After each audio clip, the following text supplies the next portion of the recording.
Hi, I'm Saron and I live on a small holding of 6 acres in West Wales with my husband Bob.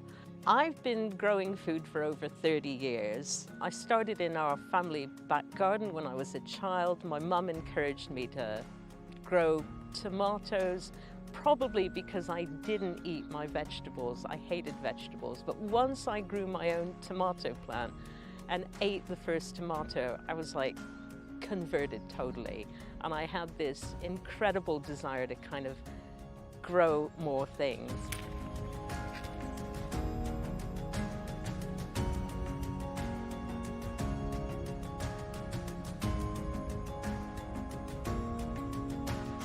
I think I like to be in control of what I eat in terms of the quality and what goes into it. And I just really love the creative process, and I feel really satisfied when I can grow something from seed, take it to the next step and the next step, and ultimately cook it and eat it. It's just, to me, the most satisfying feeling in the world. Self-sufficiency is about being empowered, really, and not having to look to others to feed you and to provide things that you need. It's that ability to just do things when you want to do it, have the resources to do it, and have the skills to be able to do it, and to get a really good product that you know the provenance of. It's just hugely important to me. Keep a garden journal, because then you can look back and see what worked the previous year, what didn't work, the varieties that you grew, what your family thought of the things that you've grown. Every year is a little bit different. Try not to be discouraged if you've got a bad year weather-wise, because every year is going to be a little bit challenging in some shape or form.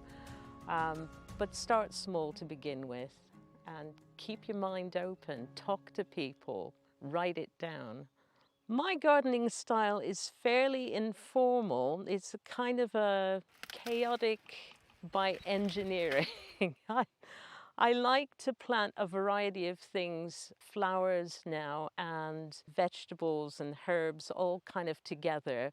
There is a little bit of a purpose though. There are paths, there are things that kind of are encouraged to self-seed. So I let a few herbs go to seed and then drop their seeds, and if they come up again, great, that's one less thing I've got to plant.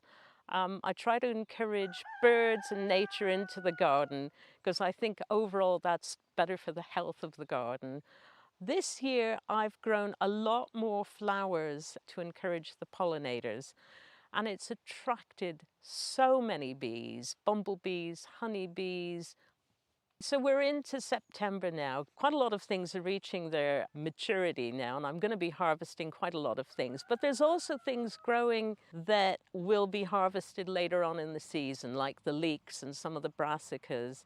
Soil, that's the infrastructure of the garden. You've just got to feed it and make it rich and healthy, and I think everything follows on from there. The better you treat your soil, ultimately, the better your crops are going to be. The animals play a huge role in the garden. They eat quite a lot of the garden waste. So any cabbage leaves or rotten tomatoes go to the chickens. The goats will eat some of the Jerusalem artichoke stalks. Their manure is going into the compost pile and helping to enrich the soil. They play a huge part in the fertility and the success of the garden. Every year I play it a little bit by ear, depending on how the weather's going at the time. Like a lot of gardeners, I get really enthusiastic about January, and I start planning things and ordering seeds that I don't have. But I've learned to become a little bit more patient. In the past, I've planted things super early and thought, I'll get a head start, and then planted them out and they've not grown well because the ground is too cold or you get a late frost. So now I'm kind of learning to just be that little bit more patient, because plants always catch up, even if you plant them a few weeks later than everybody else. Every year I try to plant something new. I like trying things that I haven't grown before, new varieties, sometimes new techniques, letting things reseed amongst the established vegetable plants is kind of an experiment. Oh yeah, not putting netting over some of the brassicas and putting it on other brassicas just to compare the difference. Well, you know how that's going to turn out. Having said that, because there's so much stuff growing in here, the damage done to the uncovered brassicas I think was minimal because there was a little bit more of a balance and things are beginning to grow through now. So you've got to be prepared to take a little bit of a risk and a little bit of a chance.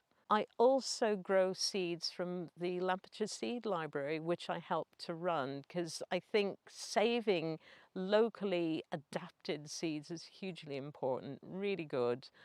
I've got stuff growing here that I've saved seeds from for, 8, 9 years, and they're really happy, and you know that they're just growing because they've adapted to the sort of conditions that I like to garden with.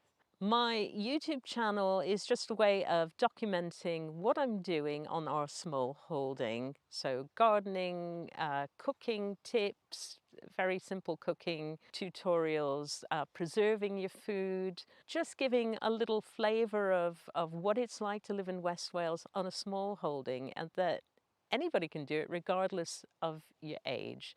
Next year, I think I'll continue to plant more flowers. In fact, I think I'm going to plant more flowers amongst the vegetables.